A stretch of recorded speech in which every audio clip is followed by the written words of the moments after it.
Œuvre de Maria Valtorta, chapitre 296, qui fait suite au tome 4, chapitre 295. Nous sommes toujours dans la deuxième année de la vie publique de Jésus, intitulée Entrée à Aéra et guérison des malades qui l'attendent, le 6 octobre 1945.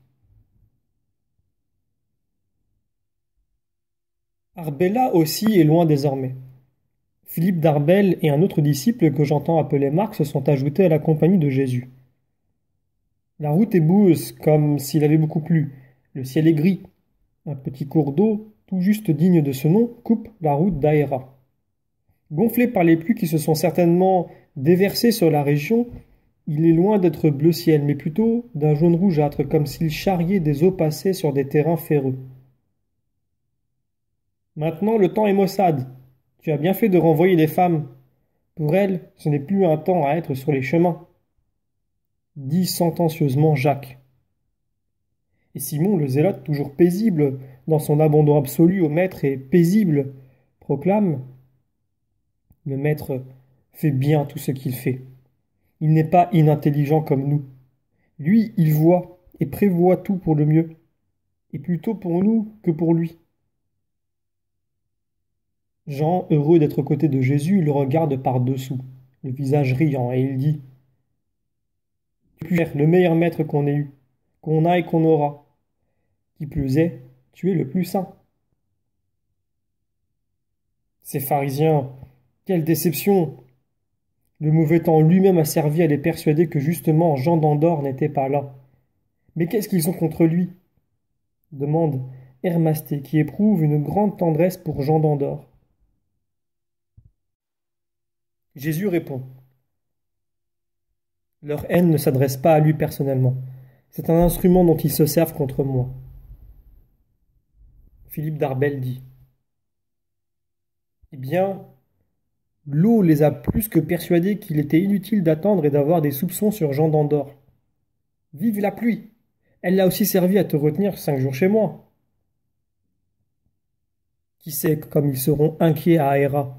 C'est étonnant que nous ne voyions pas mon frère venir à notre rencontre, dit André. À notre rencontre? Il arrivera derrière nous, corrige Mathieu. Non, il a suivi la route du lac car il allait de Gadara au lac. Puis embarque à Bethsaïde pour voir sa femme et lui dire que l'enfant est à Nazareth et que lui-même sera bientôt de retour. De Bethsaïde à Mérom, il prendra la route de Damas pendant quelque temps, puis celle d'Aéra. Il est certainement à Aéra.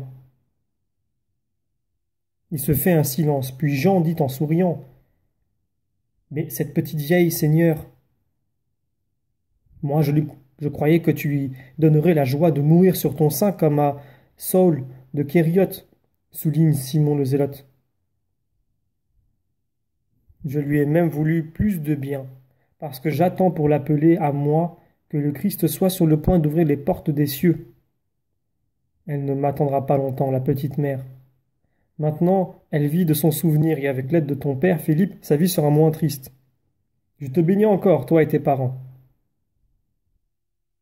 La joie de Jean s'est volée d'un nuage plus épais que celui qui couvre le ciel.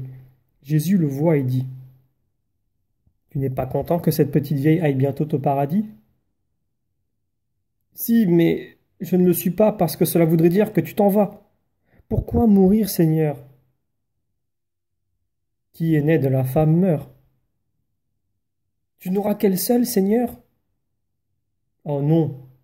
Et comme elle sera joyeuse, la marche de ceux que je sauve comme Dieu et que j'ai aimés comme homme. Deux autres ruisseaux, très voisins l'un de l'autre, sont traversés. Il commence à pleuvoir sur la région plate qui s'étend devant les voyageurs après qu'ils ont franchi les collines à leur croisement avec la route, qui profite d'une vallée pour continuer vers le nord.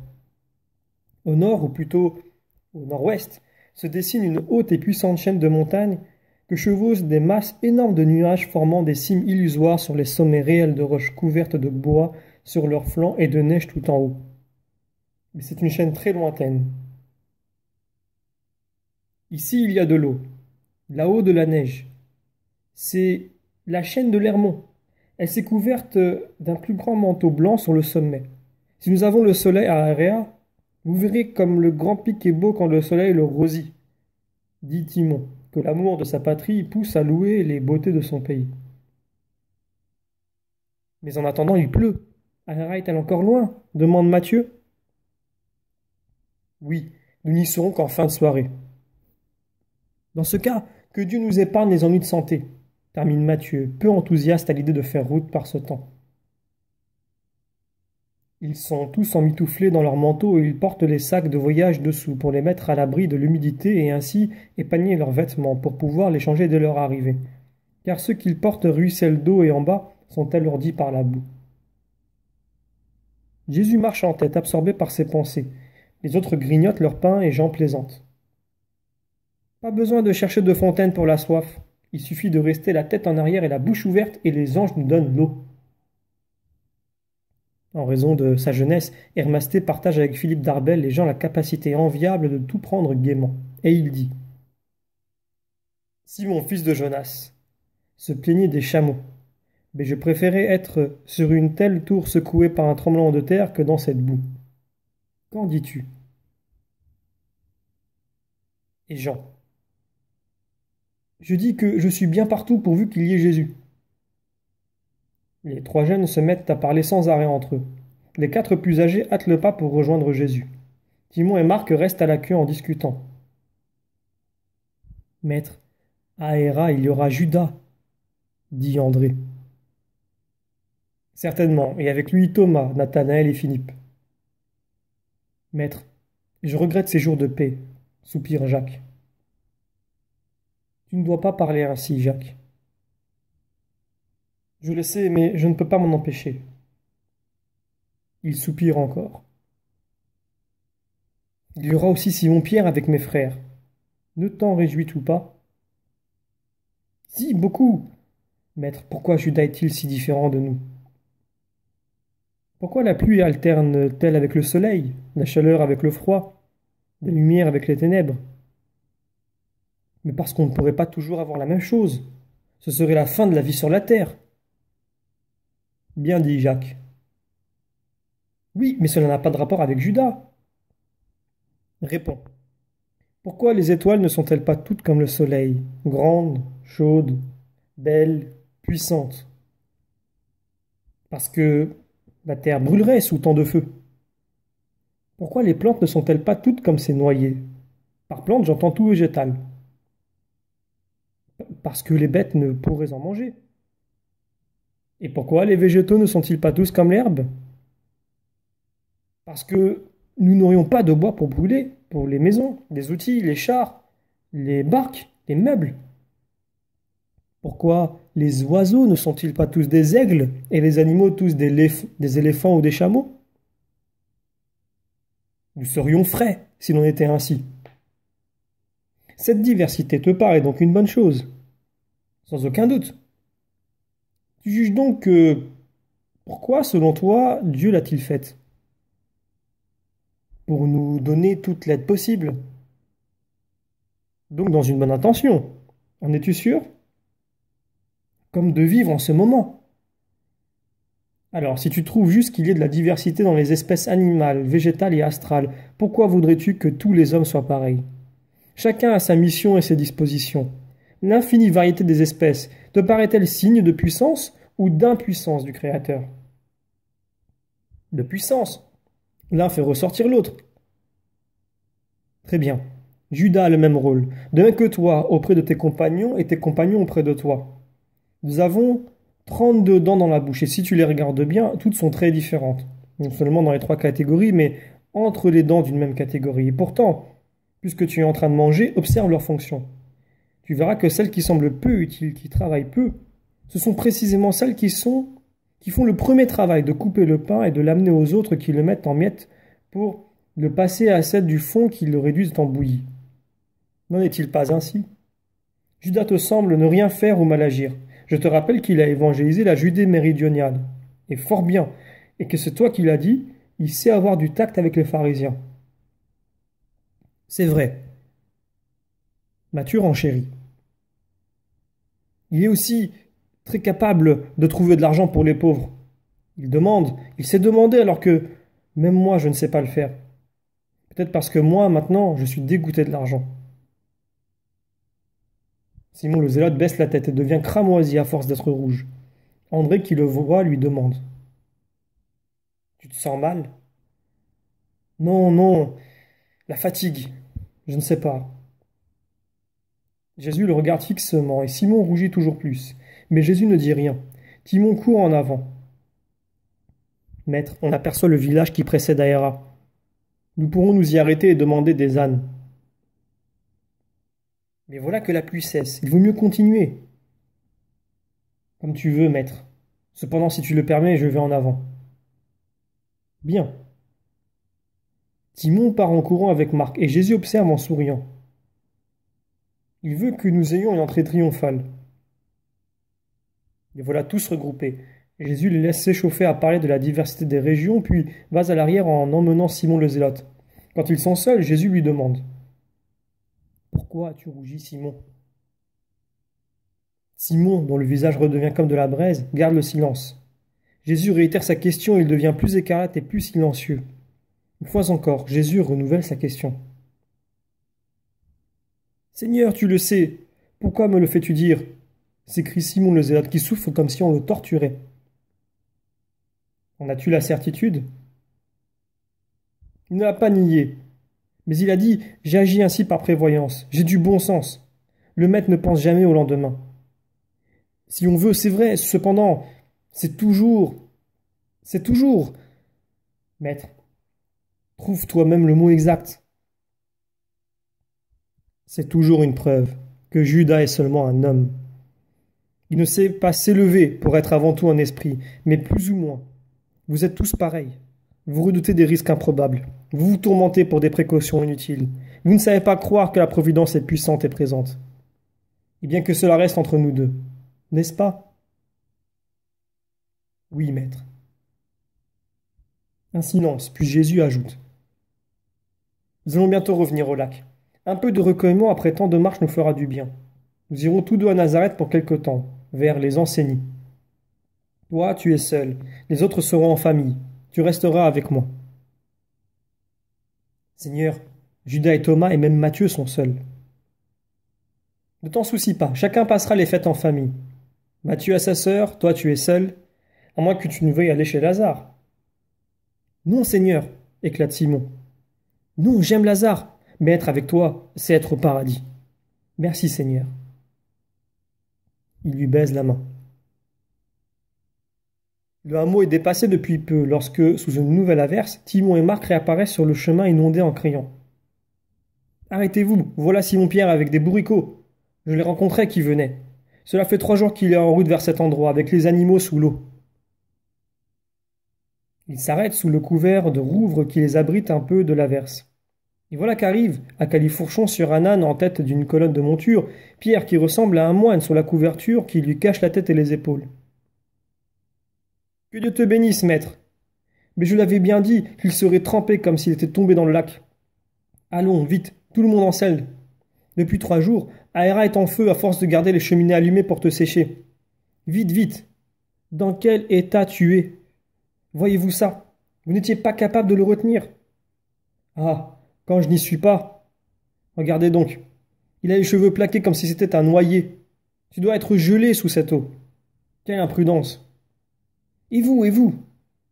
Oh, malheureux, toi le premier, mon imbécile de frère. Et puis tous les autres. Ah, vous voilà beau. Vous ressemblez à des sacs tombés dans un étang. Allons, vite. Ah, je ne me risquerai plus à vous le confier. J'en suffoque d'horreur. Et de trop parler, Simon. Dit calmement Jésus pendant que son âne trottine à côté de celui de Pierre, en tête de la caravane. Jésus répète: De trop parler et de parler inutilement. Tu ne m'as pas dit si les autres sont arrivés. Si les femmes sont parties, si ta femme va bien. Tu ne m'as rien dit. Je te dirai tout. Mais pourquoi es-tu parti sous cette pluie? Et toi, pourquoi es-tu venu? Parce que j'avais hâte de te voir, mon maître. Parce que j'avais hâte de te retrouver, mon Simon. Ah, mon cher maître, comme je t'aime. Épouse, enfant, maison, cela ne m'est rien. Tout est laid si tu n'y es pas. Tu le crois que je t'aime ainsi? Je le crois. Je sais qui tu es, Simon. Qui? Un grand enfant plein de petits défauts, et sous ceux-ci sont ensevelies beaucoup de belles qualités. Mais il y en a une qui n'est pas ensevelie. C'est ton honnêteté en tout. Eh bien, qui a-t-il à Héra? Ton frère Jude avec Jacques, et puis Judas avec les autres. Il paraît avoir fait beaucoup de bien, Judas. Tous font son élange. T'as posé des questions? Beaucoup. Je n'ai répondu à aucune. J'ai dit que je ne savais rien. Qu'est-ce que je sais d'ailleurs? Sinon que j'ai accompagné les femmes jusqu'à proximité de Gadara. Tu sais, je ne lui ai rien dit sur Jean d'Andorre. Il croit qu'il est avec toi. Tu devrais le dire aux autres. Non, eux aussi, comme toi, ne savent pas où est Jean. Inutile d'en dire davantage. Mais Cézanne, pendant 3 jours, quelle dépense! Et les pauvres! Les pauvres! Judas est cousu de deniers et il s'en occupe. Cézanne ne coûte rien. Les habitants d'Aéra en auraient donné pour toi 1000 sans payer. J'ai dû faire la grosse voix pour les empêcher de venir à ta rencontre avec une armée d'ânes. Timon a raison. Ici tout le monde croit en toi. Ils valent mieux que nous.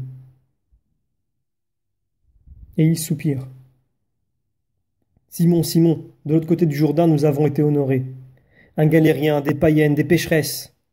Des femmes vous ont donné une leçon de perfection. Gardez-en le souvenir. Simon, fils de Jonas. Toujours. J'essaierai, Seigneur. Voilà, voilà les premiers d'Aéra. Regarde ce monde. Voici la mère de Timon. Voilà tes frères dans la foule. Voici les disciples que tu as envoyés en avant et ceux qui sont venus avec Judas. Voici l'homme le plus riche d'Aéra avec ses serviteurs. Il voulait que tu sois son hôte, mais la mère de Timon a fait valoir ses droits et tu es chez elle. Regarde, regarde, ils sont ennuyés parce que la pluie éteint les torches. Il y a beaucoup de malades, tu sais. Ils sont restés en ville près des portes pour te voir tout de suite.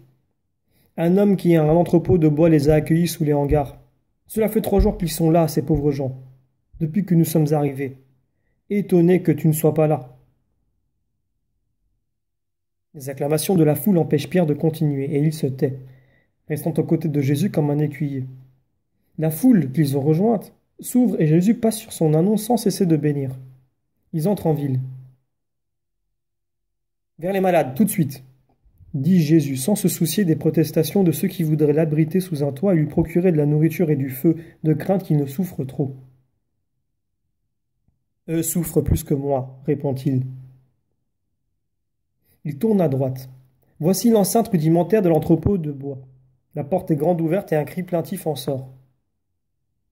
Jésus, fils de David, aie pitié de nous. C'est un chœur de supplication insistante, comme une litanie. Voix d'enfant, voix de femme, voix d'homme, voix de vieillard. Triste, comme les bêlements d'agneaux qui souffrent. Affligés, comme des mères qui meurent. Découragés, comme celles de gens qui n'ont plus qu'une seule espérance. Tremblantes, comme celles de gens qui ne savent plus que pleurer. Jésus met le pied dans l'enceinte. Il se redresse le plus qu'il peut sur les étriers, et levant sa main droite, dit de sa voix puissante. À tous ceux qui croient en moi, salut et bénédiction. Il s'appuie de nouveau sur la selle et essaie de revenir sur le chemin, mais la foule le presse. Ceux qui ont été guéris se serrent contre lui. Et à la lumière des torches, qui brûlent à l'abri des portiques et éclairent le crépuscule, on voit la foule manifester en un délire de joie en acclamant le Seigneur. Le Seigneur disparaît presque au milieu d'un bouquet d'enfants. Guéri, que les mères lui ont mis autour du cou, sur son sein et jusque sur la crinière de l'âne, en les tenant pour qu'il ne tombe pas. Jésus en a plein les bras comme si c'était des fleurs et il sourit d'un air bienheureux, les embrassant car il ne peut les bénir puisqu'il les tient enlacés. Enfin les enfants lui sont enlevés, ce sont les vieux qu'il a guéris qui pleurent de joie et qui baissent son vêtement, puis les femmes et les hommes. Il fait complètement nuit quand il peut entrer dans la maison de Timon et se reposer auprès du feu avec des vêtements